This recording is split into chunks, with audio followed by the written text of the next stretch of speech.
One of my favorite things about the Ridge Racer series is how it's arcade fun without crossing over into cartoony. There are a lot of serious car simulator games and a lot of crazy over-the-top colorful races that try and look as crazy as possible, but Ridge Racer rides the line in between. You're not doing insane moves out of the realm of possibility. The control of the car is just streamlined to get you doing those moves quickly and consistently.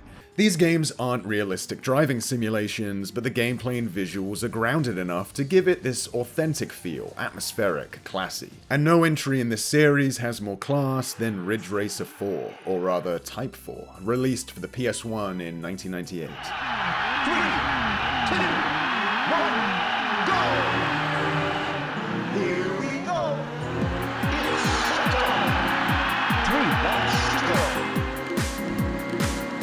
This is the entry where the series really started hitting its stride and arguably even its peak. The first few Ridge Racers had much more of a sunny day at the beach feel, Outrun style, while the third console entry, Rage Racer, went way too far in the other direction, with this gritty grey city mood that felt way too joyless and solemn. Even the opening sounds like we're about to be sent to the trenches. 4 hits just the right balance. It takes itself more seriously than the first couple of Ridge games, but rather than grit, it focuses on class and style. There's a darker feel, but it's more autumnal. Even though the whole game doesn't take place in autumn, a lot of races are held in the evening, night, or early morning, with soft, crisp, considered palettes giving off the sense that you're driving in the cool breeze.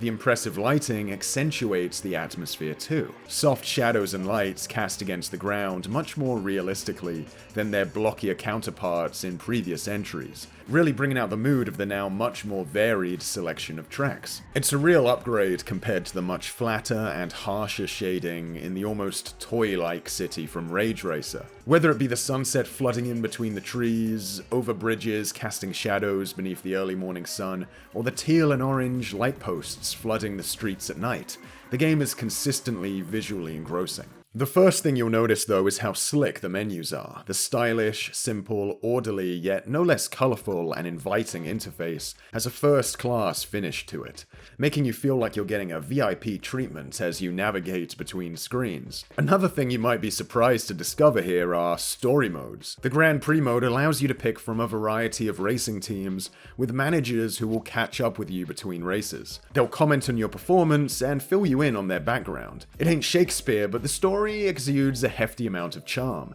These characters have a passion for racing that might just rub off on you as you get closer and closer to winning that gold cup for your team. The better you do, the better cars you'll get throughout the tournament, and if you do well enough, you might even get some fan mail from a special lady. All these characters are at a turning point in their lives, and you get to play a pivotal role in that chapter. This feels like the theme of the overall game. The final race of the Grand Prix takes place on December 31st, 1999. A millennium is coming to an end, as is the Ridge Racer series on PlayStation, since this would be the last one released on the system. With that in mind, the Twilight-themed levels are very fitting. Looking back on the game years later, in a weird way, only enhances this mood. The abstract visual qualities of the PS1 make the game feel like a fuzzy memory of an important, formative chapter. Advanced lighting effects putting aging hardware to the test one last time, before we move on from it. The soundtrack is another huge pillar of this game's atmosphere, combining modern house-style music with funk, soul, and jazz.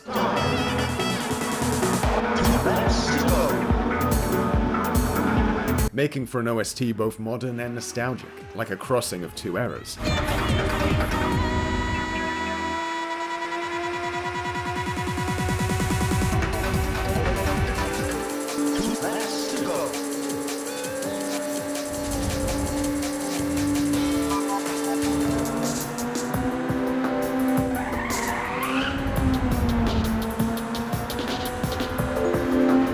But it isn't all chill vibes, of course. This is still an exciting, intense racing game that will keep your heart pumping. Just because Ridge Racer 4 is arcadey and gives you the tools to become the drift master at home on a controller, doesn't mean you don't have to stay on your toes and know what you're doing. The drift-based gameplay can be punishing as you collide with walls or other drivers, and therefore all the more satisfying to pull off well as you start to conquer difficult turns. Learning just when to apply the brakes to own a turn giving you trouble feels great, with drift controls that are forgiving enough, but still punishing if you play too fast and loose. It's a bit confusing to me that the final race of the Grand Prix can be beaten without drifting at all in an otherwise drift-focused game, but at least it allows the finale of the title to take place in this wide and grand nighttime arena. Like all Ridge Racer titles released before this on the PS1, the game is capped to 30 frames per second. A very solid 30 frames, which for a 3D game on the original PlayStation was still worth praising. But it's a shame we didn't get to play this at the same smooth quality Ridge Racer would go on to have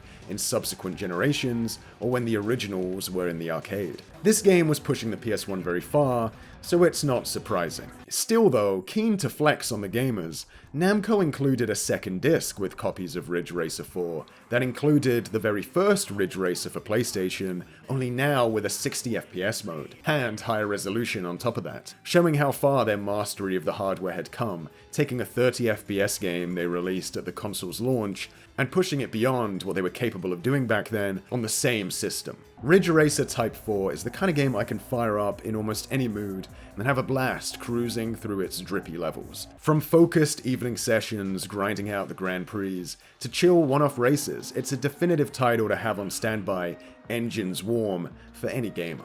It's also very easy to come by. Original hardware fans will probably want to swerve off the inferior slowed down power release, and I can't speak for the quality of the new PS4/5 release. But get your hands on a copy of the NTSC original and stick it in a PS1, 2, or 3, and you're bound to have a good time racing the Ridge.